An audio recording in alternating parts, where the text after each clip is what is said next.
Good evening to all of you. Teach Plus channel में आप सबका स्वागत है। इंडियन कॉन्स्टिट्यूशन एंड पॉलिटी के अंतर्गत यानी भारतीय संविधान और राज्य व्यवस्था के अंतर्गत हम लोग 50 क्वेश्चन देखेंगे। इस वीडियो के माध्यम से क्लास होगी और जैसा कि आज मेरा बर्थडे है, इसके उपलक्ष्य में आप लोगों के लिए 50 क्वेश्चन निकाले हैं। चलिए स्टार्ट करते हैं। जितना भी मैंने पढ़ाया है इस राज्य व्यवस्था में, आप लोगों को सारी प्लेलिस्ट इसकी मिल जाएगी, देख सकते हैं। और उसी से 50 क्वेश्चन का निचोड़ है अभी तक जितना मैंने वीडियो बनाया है। चलिए पहला कौन सा होगा? भारत का प्रथम गवर्नर जनरल कौन था? भारत का प्रथम गवर्नर जनरल कौन था? लॉर्ड विलियम बेंटिक थे। 1833 के चार्टर एक्ट के माध्यम से ये जो बंगाल के गवर्नर जनरल थे उनको बदलकर इन्हें भारत का गवर्नर जनरल बनाया गया था। किसको? लॉर्ड विलियम बेंटिक को। नेक्स्ट होगा, बंगाल का प्रथम गवर्नर जनरल कौन था? बंगाल का प्रथम गवर्नर जनरल कौन था? तो वारेन हेस्टिंग्स थे। कौन थे? Warren Hastings. नेक्स्ट होगा, स्वतंत्र भारत के प्रथम गवर्नर जनरल। स्वतंत्र भारत, देखो भारत का प्रथम गवर्नर जनरल कौन था? Lord William Bentinck. लेकिन स्वतंत्र भारत का प्रथम गवर्नर जनरल तो लॉर्ड माउंटबेटन होंगे। भारत जो है आजाद होने के बाद कौन थे? Lord Mountbatten. 1887 में पंडित जवाहरलाल नेहरू जब प्रधानमंत्री थे तभी ये लॉर्ड माउंटबेटन कौन थे? स्वतंत्र भारत के प्रथम गवर्नर जनरल। ठीक है। नेक्स्ट होगा, भारतीय संविधान का संक्षिप्त नाम किस अनुच्छेद के अंतर्गत दिया गया? भारतीय संविधान का संक्षिप्त नाम किस अनुच्छेद के अंतर्गत दिया गया है? तो अनुच्छेद होगा 393 के तहत, आर्टिकल 393 के अकॉर्डिंग। ठीक है। नेक्स्ट होगा, भारतीय संविधान को लागू करने की तिथि कौन सी है? भारतीय संविधान को लागू करने की तिथि कौन सी है? तो ये है 26 जनवरी 1950। 26 जनवरी 1950। नेक्स्ट होगा, भारतीय संविधान का कौन सा भाग संविधान की आत्मा है? भारतीय संविधान का कौन सा भाग संविधान की आत्मा है? आंसर, संविधान की प्रस्तावना। संविधान की प्रस्तावना। नेक्स्ट होगा, किन अनुच्छेदों के अंतर्गत दिया गया है कि स्त्री तथा पुरुषों को समान कार्य के लिए समान वेतन दिया जाएगा? किन अनुच्छेदों के अंतर्गत दिया गया है कि स्त्री तथा पुरुषों को समान कार्य के लिए समान वेतन दिया जाएगा? तो ये है अनुच्छेद 14, 16 और 39 घ में दिया गया है। अनुच्छेद 14, 16 और 39 घ में ये दिया गया है। नेक्स्ट होगा, भाषाई आधार पर 1 अक्टूबर 1953 को सर्वप्रथम किस राज्य का गठन किया गया है? भाषाई आधार पर 1 अक्टूबर 1953 को सर्वप्रथम किस राज्य का गठन किया गया है? आंध्र प्रदेश। आंसर क्या होगा? आंध्र प्रदेश। नेक्स्ट होगा, राज्य पुनर्गठन अधिनियम 1956 द्वारा कितने राज्यों और संघ शासित प्रदेशों का गठन किया गया है? राज्य पुनर्गठन अधिनियम 1956 के अकॉर्डिंग कितने राज्यों और संघ शासित प्रदेशों का गठन किया गया है? तो कितने राज्यों किया गया है? आंसर क्रमशः 14 राज्य और 6 संघ शासित प्रदेश। ठीक है, 14 राज्य और 6 संघ शासित प्रदेशों का पुनर्गठन 1956 द्वारा किया गया है। नेक्स्ट, समझौते द्वारा अर्जित फ्रांसीसी उपनिवेशों से 1962 में कौन सा संघ शासित राज्य गठित किया गया है? समझौते द्वारा अर्जित फ्रांसीसी उपनिवेशों से 1962 में कौन सा संघ शासित राज्य गठन किया गया है? तो ये है पांडिचेरी। पांडिचेरी को फ्रांसीसी उपनिवेशों से ये समझौते द्वारा छुड़ाया गया था। नेक्स्ट होगा, ब्रिटिश काल में सर्वप्रथम 1912 से भाषाई आधार पर किन राज्यों का गठन किया गया? ब्रिटिश काल में सर्वप्रथम 1912 से भाषाई आधार पर 3 राज्यों का गठन किया गया है। कौन कौन से राज्य है? आंसर, बिहार, उड़ीसा एवं असम। नेक्स्ट, 44वें संशोधन अधिनियम के अंतर्गत ये उपबंध किया गया है। नेक्स्ट है, संविधान के किस अनुच्छेदों के अंतर्गत समता के अधिकार का वर्णन किया गया है? तो ये अनुच्छेद 14 से 18 तक किया गया है। समता के अधिकार का उल्लेख किन अनुच्छेदों के अंतर्गत किया गया है? 14 से 18 तक। नेक्स्ट, किन आधारों पर राज्य द्वारा नागरिकों के मध्य धर्म, मूल, जाति, वंश, लिंग भेदभाव का निषेध किया गया है? किन आधारों पर राज्य द्वारा नागरिकों के जो मध्य धर्म जाति मूल वंश लिंग भेदभाव का निषेध किया गया है और किस अनुच्छेद में किया गया है? तो ये किया गया अनुच्छेद 15 द्वारा। नेक्स्ट होगा किस वाद में घरेलू हिंसा संरक्षण अधिनियम 2005 को संवैधानिक घोषित किया गया है? तो किस वाद में किया गया है 2005 को संवैधानिक घोषित? डी पाल राज बनाम भारत संघ वाद में घरेलू हिंसा संरक्षण अधिनियम 2005 को इसमें घोषित किया गया है। नेक्स्ट होगा किस अनुच्छेद के तहत राज्य को सरकारी नौकरियों में पुरुषों की अपेक्षा महिलाओं को वरीयता की शक्ति प्रदान है? तो किस अनुच्छेद में ये शक्ति प्रदान है पुरुषों की अपेक्षा महिलाओं को सरकारी नौकरी पाने की? अनुच्छेद 15(3) के तहत। किसमें? अनुच्छेद 15(3) के तहत। नेक्स्ट होगा भारतीय संविधान का कौन सा अनुच्छेद भारत के सभी नागरिकों को लोक निर्वाचन में अवसर की समानता प्रत्याभूत करता है? तो संविधान का कौन सा अनुच्छेद, कौन सा आर्टिकल भारत के सभी नागरिकों को लोक निर्वाचन में अवसर की समानता को प्रत्याभूत करता है? तो ये आर्टिकल 16(1) और द में ये किया गया है। न्यायिक पुनर्विलोकन का अधिकार किन किन न्यायालयों को प्राप्त है? ये है उच्चतम न्यायालय और उच्च न्यायालयों को अनुच्छेद 226 को प्राप्त है। तो ये जो क्वेश्चन आंसर है आप लोग इनको ध्यान से सुनेंगे और नोट भी करते जाएंगे, ठीक है। नेक्स्ट होगा भारत के मूल संविधान में कुल कितने मौलिक अधिकार का उपबंध किया गया है? भारत के मूल संविधान में कुल कितने मौलिक अधिकारों का उपबंध किया गया है? तो कितने मौलिक अधिकारों का उपबंध किया गया है? 7। और ये नेक्स्ट होगा पिछड़े वर्गों के संरक्षण का प्रावधान किस अनुच्छेद के अंतर्गत किया गया है? पिछड़े वर्गों के संरक्षण का प्रावधान किस अनुच्छेद के तहत किया गया है? यह अनुच्छेद 16(4) के तहत किया गया। अनुच्छेद 16(4) आर्टिकल 16(4) के तहत।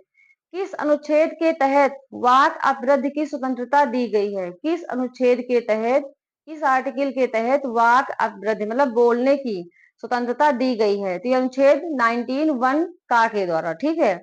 नेक्स्ट होगा कौन सा अनुच्छेद मानव के दुर्व्यापार एवं बाल श्रम का प्रतिषेध करता है? कौन सा आर्टिकल मानव के दुर्व्यापार या बाल श्रम का प्रतिषेध करता है? ठीक, किस अनुच्छेद को किया गया है? अनुच्छेद 23 में। अनुच्छेद 23 में। किस अनुच्छेद के अंतर्गत बंधुआ मजदूरी का उन्मूलन किया गया है? किस अनुच्छेद के अंतर्गत बंधुआ मजदूरी का उन्मूलन किया गया है? तो ये संसद द्वारा अनुच्छेद 23 में किया गया है। किसमें किया गया है? संसद द्वारा अनुच्छेद 23 में बंधुआ मजदूरी का संसद द्वारा 23 अनुच्छेद में बंधुआ मजदूरी का उन्मूलन किया गया है।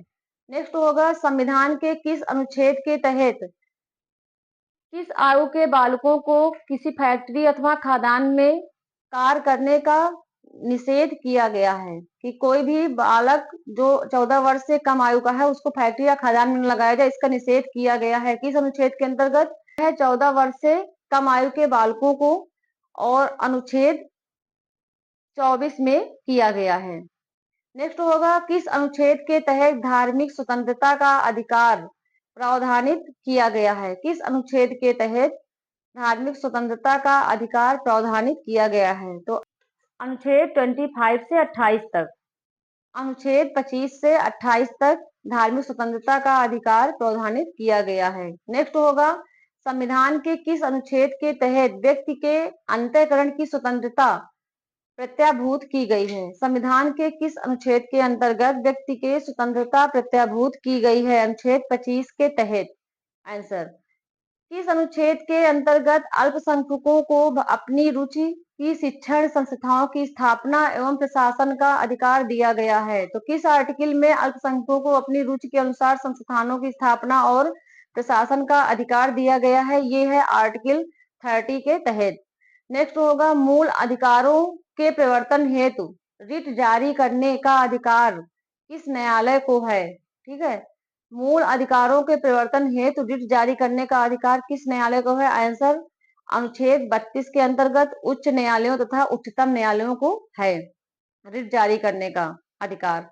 नेक्स्ट होगा राज्य के नीति निर्देशक तत्वों को संविधान में शामिल करने का मुख्य उद्देश्य क्या है? राज्य के नीति निर्देशक तत्व जो है इनको शामिल करने का मुख्य उद्देश्य क्या है? ये आंसर होगा सामाजिक, आर्थिक और प्रजातंत्र स्थापित करना। नेक्स्ट होगा भारत के किस अनुच्छेद में कहा गया है कि भारत का एक राष्ट्रपति होगा? तो ये अनुच्छेद 52 में, आर्टिकल 52 में कहा गया है। नेक्स्ट, संसद शासन प्रणाली को किस देश के संविधान से लिया गया है? संसदीय शासन प्रणाली को किस देश के संविधान से लिया गया है? ये लिया गया है ब्रिटेन के संविधान से, संसदीय शासन प्रणाली को। नेक्स्ट होगा भारत के राष्ट्रपति की संवैधानिक स्थिति किस देश के राष्ट्राध्यक्ष के समान है? जो भारत के राष्ट्रपति हैं उनकी संवैधानिक स्थिति किस देश के राष्ट्राध्यक्ष के समान है? आंसर ब्रिटेन के। नेक्स्ट होगा संविधान के किस अनुच्छेद के तहत, किस आर्टिकल के तहत राष्ट्रपति के निर्वाचन की रीति दी गई है? तो ये है आर्टिकल 55 के अकॉर्डिंग, अनुच्छेद 55 के तहत। नेक्स्ट होगा किस अनुच्छेद के तहत राष्ट्रपति को प्रधानमंत्री से सूचना प्राप्त करने का अधिकार है? किस आर्टिकल के तहत राष्ट्रपति को प्रधानमंत्री से सूचना प्राप्त करने का अधिकार है? ये है आर्टिकल 78 के अकॉर्डिंग, अनुच्छेद 78 के तहत। नेक्स्ट होगा भारत का महामान्यवादी किसके प्रसाद पर्यंत अपना पद धारण करता है? आंसर राष्ट्रपति के। जो महामान्यवादी है ये राष्ट्रपति इसको निर्वाचित करते हैं। नेक्स्ट होगा धन विधेयक तथा वित्त विधेयक को लोकसभा में किसकी अनुमति से प्रस्तुत किया गया है? जो धन विधेयक है और वित्त विधेयक, इनको लोकसभा में किसकी अनुमति से प्रस्तुत किया गया है? तो ये है राष्ट्रपति की। आंसर राष्ट्रपति की। नेक्स्ट होगा भारत में राष्ट्रपति से संबंधित प्रावधान किस देश के संविधान से लिया गया है? नेक्स्ट होगा भारत में उपराष्ट्रपति से संबंधित प्रावधान किस देश से लिया गया है? तो ये लिया गया है अमेरिका के संविधान से। भारत में उपराष्ट्रपति से संबंधित प्रावधान किस देश के संविधान से लिया गया है? ये लिया गया है अमेरिका के संविधान से कि भारत का एक उपराष्ट्रपति भी होगा। भारत का उपराष्ट्रपति भारत संसद के किस सदन का पदेन सभापति होता है? भारत का उपराष्ट्रपति भारत के किस सदन का पदेन सभापति होता है? तो ये आंसर होगा अमेरिका के संविधान से लिया गया है और ये राज्यसभा का पदेन सभापति होगा। ठीक है, राज्यसभा का पदेन सभापति होगा। नेक्स्ट होगा राष्ट्रपति तथा उपराष्ट्रपति का पद रिक्त होने पर इनका कार्यवाहक दायित्व किसको सौंपा जाता है? ये भारत के मुख्य न्यायाधीश को सौंपा जाता है। राष्ट्रपति की जो है सैलरी कितनी होती है? ये 5 लाख होती है और उपराष्ट्रपति की सैलरी 4 लाख होती है, ये चीज याद रखना। नेक्स्ट होगा भारत के प्रशासन की कौन सी सर्वोच्च इकाई है जो भारत के सरकार की नीतियों का निर्धारण करती है? प्रधानमंत्री, कैबिनेट मंत्री, राज्य मंत्री तथा उप मंत्री। ठीक है, प्रधानमंत्री, कैबिनेट मंत्री, राज्य मंत्री, उप मंत्री। नेक्स्ट, मंत्रिपरिषद का अध्यक्ष कौन होता है? मंत्रिपरिषद का अध्यक्ष कौन होता है? ये होते हैं प्रधानमंत्री। ये मैं पढ़ा ही चुकी हूँ पहले, प्रधानमंत्री के बारे में, राष्ट्रपति के बारे में, सबके बारे में है, आप लोग देख लीजिएगा। नेक्स्ट है प्रधानमंत्री अपना त्याग पत्र किसे देता है? तो प्रधानमंत्री अपना त्यागपत्र राष्ट्रपति को देता है। आंसर राष्ट्रपति। नेक्स्ट होगा मंत्रिमंडल के गठन के लिए विभागों का बंटवारा करता है। मंत्रिमंडल के गठन के लिए विभागों का बंटवारा कौन करता है? तो प्रधानमंत्री करता है। नेक्स्ट, स्वतंत्र भारत के प्रथम रक्षा मंत्री कौन थे? स्वतंत्र भारत के प्रथम रक्षा मंत्री, आंसर सरदार वल्लभ भाई पटेल थे। और ये पंडित जवाहरलाल नेहरू जब प्रधानमंत्री थे तब ये उप प्रधानमंत्री भी थे पहले। नेक्स्ट होगा स्वतंत्र भारत के प्रथम शिक्षा मंत्री कौन थे? मौलाना अबुल कलाम आजाद। स्वतंत्र भारत के प्रथम शिक्षा मंत्री कौन थे? मौलाना अबुल कलाम आजाद। नेक्स्ट, भारत सरकार का प्रथम विधि अधिकारी किसको कहा जाता है? भारत सरकार का प्रथम विधि अधिकारी भारत के महामान्यवादी को। नेक्स्ट, भारत सरकार को कानूनी मामलों पर परामर्श कौन देता है? भारत सरकार को कानूनी मामलों पर परामर्श कौन देता है? तो ये महामान्यवादी ही देते हैं। नेक्स्ट, राज्य सरकार को कानूनी मामलों पर सलाह कौन देता है? राज्य सरकार को कानूनी मामलों पर सलाह कौन देता है? तो ये महाधिवक्ता देते हैं, एडवोकेट जनरल। और भारत सरकार को सलाह परामर्श कौन देता है? Attorney general.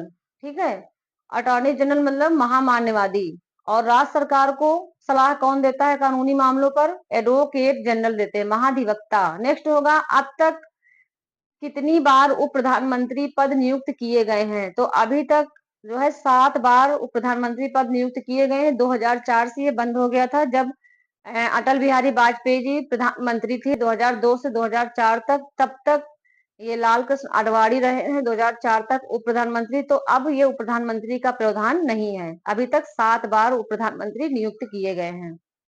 भारत के किस अधिकारी को भारत के राज्य क्षेत्र के सभी न्यायालयों में सुनवाई का अधिकार है? भारत के किस अधिकारी को भारत के राज्य क्षेत्र में सभी न्यायालयों में सुनवाई का अधिकार है? तो महामान्यवादी को है। नेक्स्ट होगा, प्रथम महामान्यवादी कौन थे? प्रथम महामान्यवादी भारत के एमसी सीतलवाड़ थे। कौन थे? एमसी सीतलवाड़। और ये स्वतंत्र भारत के प्रथम विधि आयोग के अध्यक्ष भी थे।